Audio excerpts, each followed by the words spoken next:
Hi friends, welcome to my channel Girija's world. పిల్లలకి ఎక్కువగా పోషకాలు లభించే కజ్జికాయలను ఎలా తయారు చేయాలో ఈ వీడియోలో చూద్దాం. దీనికి కావలసిన పదార్థాలు రవ్వ, నువ్వులు, చక్కెర, మైదా, కుడక పొడి. ముందుగా మనము 2 కుడకలను తీసుకొని సన్నగా తురుముకోవాలి. చూడండి, నేను చూపిస్తున్నాను కదా, ఈ విధంగా తురుముకోవాలి.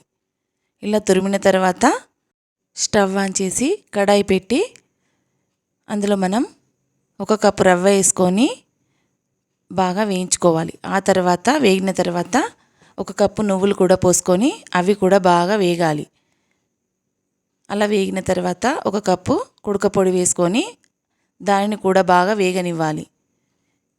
ఈ 3 బాగా వేగిన తర్వాత అందులో మనం 1 కప్పు చక్కెర పోసుకోవాలి.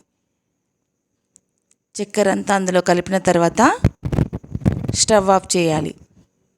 చూడండి, ఇదంతా ఒక ప్లేట్లో పోసుకున్న తర్వాత మనము యాలకులను సన్నగా దంచుకొని అందులో వేయాలి. ఆ తర్వాత కడాయిలో నెయ్యి పోసుకొని డ్రై ఫ్రూట్స్ అన్నీ బాగా వేయించుకోవాలి. అవి వేగిన తర్వాత వాటిని మనం ఈ పొడిలో మిక్స్ చేయాలి. వీటన్నిటిని బాగా కలిపి పక్కన పెట్టాలి. ఆ తర్వాత 1 కప్పు మైదా తీసుకొని అందులో కొంచెం ఉప్పు వేయాలి. కాస్తంత నూనె పోసుకోవాలి. పిండినంతా కలిపిన తర్వాత అందులో మనం నీటిని కొద్దిగా పోసుకుంటూ కలుపుకోవాలి. పిండి మరీ మెత్తగా కాకుండా కొద్దిగా సాఫ్ట్గా ఉండేలాగా కలుపుకోవాలి. చూడండి, నేను కలుపుతున్నాను కదా, ఈ మాదిరిగా ఉండాలి. ఆ తర్వాత చిన్న ముద్దలుగా చేసి పూరీ సైజులో చేసుకోవాలి.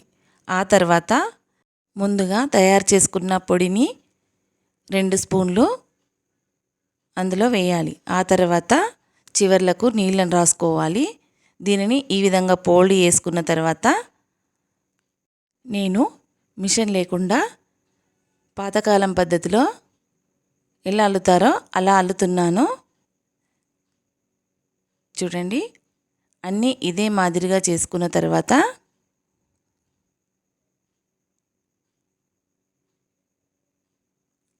చాలా ఈజీ అండి ఇది చేసుకోవడం.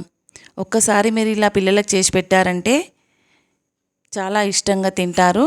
దీని టేస్ట్ కూడా చాలా బాగుంటుంది. ఇందులో మనం ఎక్కువగా పోషకాలు అందించే నువ్వులు, కొబ్బరి తురుము, డ్రై ఫ్రూట్స్ ఇవన్నీ కలిపాం కాబట్టి ఆరోగ్యానికి కూడా చాలా మంచిది. ఆ తర్వాత కడాయి పెట్టి అందులో నూనె పోసి నూనె వేడయ్యాక చూడండి, ఈ విధంగా వేసి ఎలా బాగా పొంగుతున్నాయో చూడండి.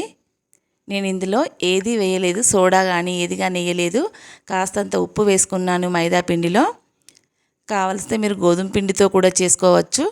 మైదా పిండితో చేస్తే ఏంటంటే కాస్త కరకరలాడుతూ ఉంటాయి.